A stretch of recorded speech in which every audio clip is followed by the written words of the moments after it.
जन्माष्टमी की तारीख को लेकर पंचांग भेद भाद्रपद कृष्ण अष्टमी और रोहिणी नक्षत्र के योग में हुआ था।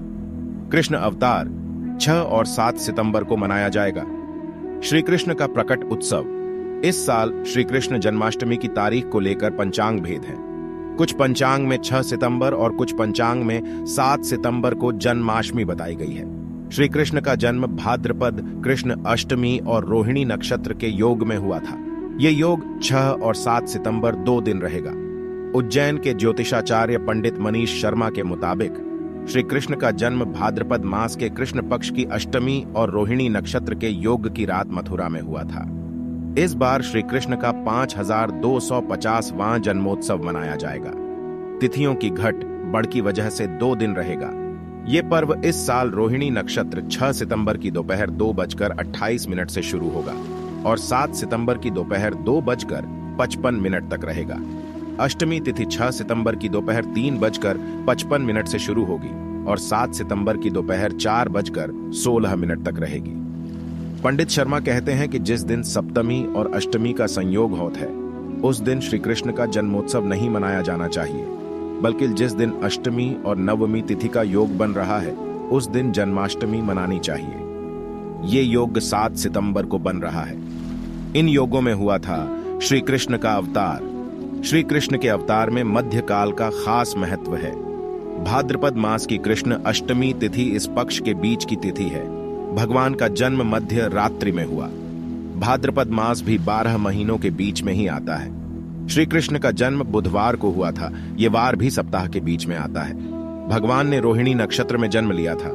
इस नक्षत्र का स्वामी चंद्र है। इस नक्षत्र में चंद्र उच्च का होता है। श्री कृष्ण का अवतार चंद्रवंश में ही हुआ था। ऐसे कर सकते हैं श्री कृष्ण की पूजा जन्माष्टमी पर बाल गोपाल का अभिषेक करना चाहिए।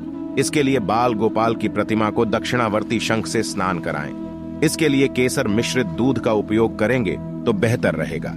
स्नान कराने के बाद नए पीले वस्त्र अर्पित करें। हार फूल आभूषण से सुंदर श्रृंगार करें। चंदन से तिलक करें। माखन मिश्री का भोग लगाएं। धूप दीप जलाकर आरती करें। पूजा में भगवान के मंत्र कृम कृष्णाय नम मंत्र का जप करें। जन्माष्टमी व्रत की विधि और महत्व। इस व्रत से खत्म होते हैं पाप। व्रत न कर पाए तो जरूरतमंद को 2 वक्त का खाना खिलाने से मिलता है पुण्य। श्री कृष्ण जन्माष्टमी पर्व आज और कल दोनों ही दिन मनाया जा रहा है। इस त्योहार पर श्री कृष्ण की पूजा के साथ व्रत और उपवास का भी बहुत महत्व होता है। पुराणों में कहा गया है कि इस त्योहार पर व्रत उपवास करने से जाने अनजाने में हुए हर तरह के पाप खत्म हो जाते हैं। जानिए इस श्री कृष्ण पर्व पर व्रत उपवास का महत्व और विधि। जन्माष्टमी पर क्या करें? इस पर्व पर सूर्योदय से पहले उठकर तीर्थ स्नान करना चाहिए। इसके लिए पानी में गंगा जल की कुछ बूंदें और काले तिल मिलाकर नहा सकते हैं। फिर कृष्ण मंदिर जाकर भगवान को पंचामृत और शुद्ध जल चढ़ाएं। इसके बाद पीले कपड़ेढ़े, फिर पीले फूल, इत्र और तुलसी पत्र चढ़ाएं। फिर मोर पंख चढ़ाएं।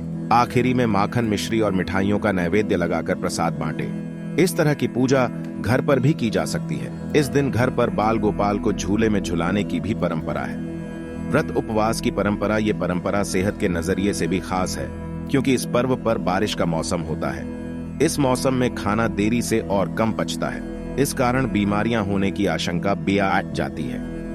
यही वजह है कि व्रत उपवास करने से मेटाबॉलिज्म मजबूत होता है और सेहत में भी सुधार होता है। पुराणों में कहा गया है इस दिन बिना अन्न खाए भगवान कृष्ण की पूजा करने से पिछले 3 जन्मों के पाप खत्म हो जाते हैं। साथ ही मनोकामनाएं भी पूरी होती हैं। जन्माष्टमी पर उपवास के साथ श्री कृष्ण की पूजा की जाती है।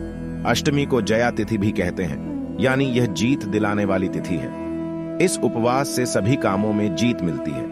उपवास इसलिए ताकि भगवान की पूजा करते समय मन, शरीर और विचार शुद्ध रहे।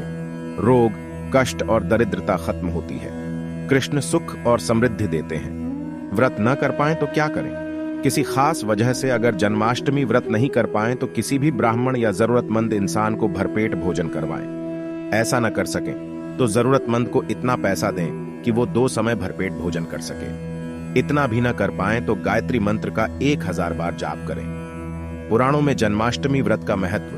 ब्रह्मवैवर्त पुराण के मुताबिक भारतवर्ष में रहने वाला जो प्राणी श्री कृष्ण जन्माष्टमी का व्रत करता है वह 100 जन्मों के पापों से मुक्त हो जाता है। इसमें संशय नहीं है। वह दीर्घ काल तक वैकुंठ लोक में आनंद भोगता है। फिर उत्तम योनि में जन्म लेने पर उसे भगवान श्री कृष्ण के प्रति भक्ति उत्पन्न हो जाती है, यह निश्चित है। अग्नि पुराण का कहना है कि इस तिथि को उपवास करने से मनुष्य कई जन्मों के किए हुए पापों से मुक्त हो जाता है। इसलिए भाद्रपद के कृष्ण पक्ष की रोहिणी नक्षत्र युक्त अष्टमी को उपवास रखकर भगवान श्री कृष्ण का पूजन करना चाहिए। वर्टिकल बार यह भोग और मोक्ष प्रदान करने वाला है।